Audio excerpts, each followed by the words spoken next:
নমস্কার, নিউজ ভ্যানগার্ডের পর্দায় আপনাদের প্রত্যেককে স্বাগত। এই মুহূর্তের গুরুত্বপূর্ণ সংবাদ নিয়ে আপনাদের সঙ্গে আমি রয়েছি শতাব্দী। নজর রাখছি সিপিএম এর রাজ্য সম্পাদক চেয়ারে বসলেন জিতেন চৌধুরী এবং 24তম রাজ্য সম্মেলনের মধ্য দিয়ে সর্বসম্মতিক্রমে মনোনীত হয়েছেন জিতেন চৌধুরী। তবে বাম জনজাতি নেতার উপরে কি এবার ভরসা রেখেছে সিপিএম? যাব বিস্তারিত, আমাদের সঙ্গে রয়েছে প্রতিনিধি সুপ্রীতি মুখার্জি। সুপ্রীতি, কি জানতে পারছো? দেখো, এই যে জিতেন্দ্র চৌধুরী তিনি কিন্তু পুনরায় এবার সিপিএম এর রাজ্য সম্পাদক আবারও, কারণ এই এতদিন ধরে তিনি রাজ্য সম্পাদক ছিলেন, সেই দায়িত্ব পালন করে গিয়েছিলেন এবং আজকের যে দাঁড়িয়ে সর্বসম্মতিক্রমে যে সিদ্ধান্ত নেওয়া হয় তাতে করে জিতেন্দ্র চৌধুরীকেই পুনরায় মনোনীত করা হলো রাজ্য সম্মেলনের এই বিশেষ আয়োজনের মধ্য দিয়ে রাজ্য সম্পাদক হিসাবে। দেখো, সিপিএম রাজ্য সম্পাদকের চেয়ারে তার মানে আগামী 3 বছরের জন্য ফের একবার রাজ্য সম্পাদক হচ্ছেন জিতেন্দ্র চৌধুরী। প্রত্যেক 3 বছর অন্তর অন্তর কিন্তু রাজ্য সম্পাদককে বদল করা হয় বা রাজ্য সম্পাদকের নাম নেওয়া হয়, মনোনীত করা হয় এবং সর্বাধিক সম্মতিক্রমে যে নামের উপরে সব থেকে বেশি মোহর পড়ে সেই নামকেই কিন্তু দল বেছে নেয় সিপিএম এর রাজ্য সম্পাদক হিসাবে। তাই সেই জায়গাতে দাঁড়িয়ে গত বছরও রাজ্য সম্পাদক হিসাবে দায়িত্ব পালন করেছেন জিতেন্দ্র চৌধুরী এবং এবারও কিন্তু দল জিতেন্দ্র চৌধুরীর উপরেই ভরসা রাখছে। অর্থাৎ দলের পক্ষ থেকে জিতেন্দ্র চৌধুরীকে বা অন্যতম মুখ হিসেবে রাখা হচ্ছে, তার পেছনে অন্যতম কারণে হচ্ছে সামনে রয়েছে দেখো এদিকে ভোট। এই যে এদিকে ভোটের আগ মুহূর্তে দাঁড়িয়ে জনজাতি ভোট বাক্সে কিভাবে সিপিএম নিজেদের আবারও দখলে আনতে পারে। দেখো, একটা সময় 18-র আগে যদি আমরা কথা বলি সেক্ষেত্রে দাঁড়িয়ে কিন্তু পাহাড় মানেই ছিল সিপিএম এর। এই যে পাহাড় সিপিএম এর দখলে ছিল, রাজ্যের যে 7টা বিধানসভা তোমার সিট রয়েছে সেই সিটের ক্ষেত্রে 20টা কিন্তু একেবারে দখলে ছিল সিপিএম এর। যদিও তারা তখন তারা আসন গোনা শুরু করতো সেই 20টাকে বাদ দিয়েই কিন্তু তারা আসন গুনতো। সুতরাং বুঝতে পারছো যে কতটা মনোবল ছিল সিপিএম এর পাহাড়কে নিয়ে।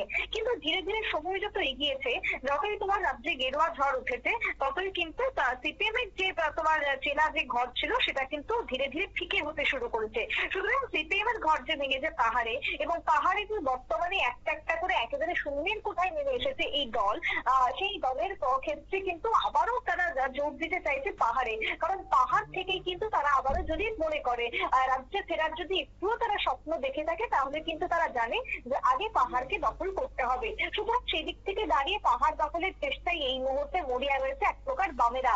অন্যদিকে দাঁড়িয়ে দেখো, রাজ্যে 2028 সালে রয়েছে বিধানসভা ভোট।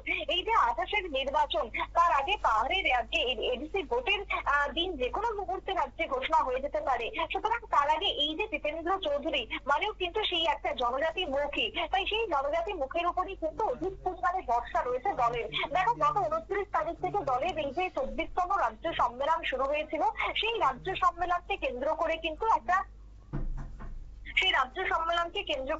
একটা তোমার প্রভাব দেখা গেছে বামেদের ক্ষেত্রে। তাদের কিন্তু অধিক তারা লোকজন তারা জোগাড় করতে পেরেছে। এক্ষেত্রে বামেরা তাদের যে সংগঠন, সেই সংগঠনকে পুনরায় জানান দিতে চেষ্টা তোমার করছে।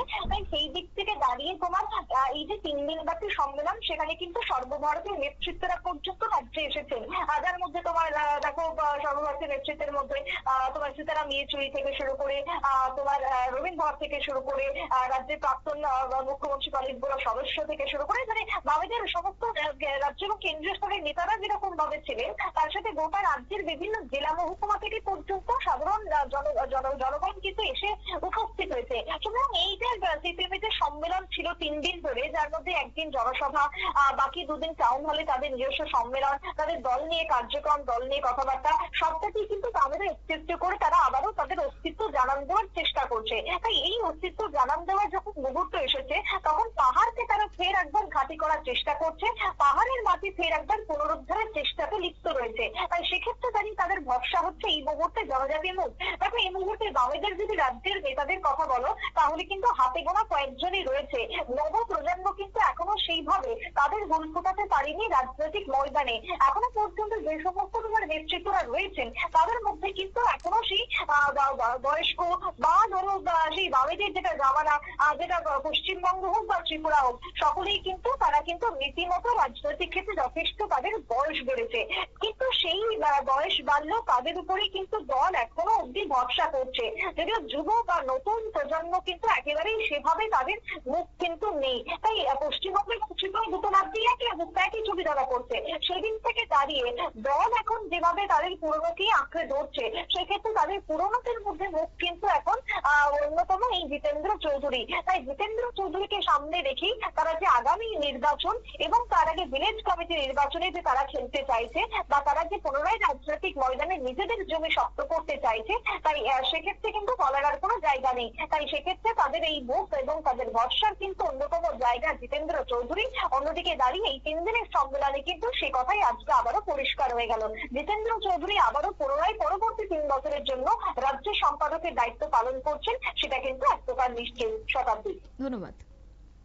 অর্থাৎ সামনে রয়েছে ভিলেজ কমিটির নির্বাচন এবং তারই আগে এই 24তম রাজ্য সম্মেলন সমাপ্তি হয়েছে আজকে সিপিএম এর, এবং সেখানেই কার্যত সর্বসম্মতিক্রমে মনোনীত হয়েছেন জিতেন চৌধুরী। এবং যেহেতু ভিলেজ কমিটির নির্বাচন এখনো পর্যন্ত দিনক্ষণ ঘোষণা করা হয়নি, কিন্তু সেই জায়গায় দাঁড়িয়ে এবার যে জনজাতি ভোট বাক্সকে রীতিমতো সিপিএম টার্গেট করছে সেটাই বলছে রাজনৈতিক মহল।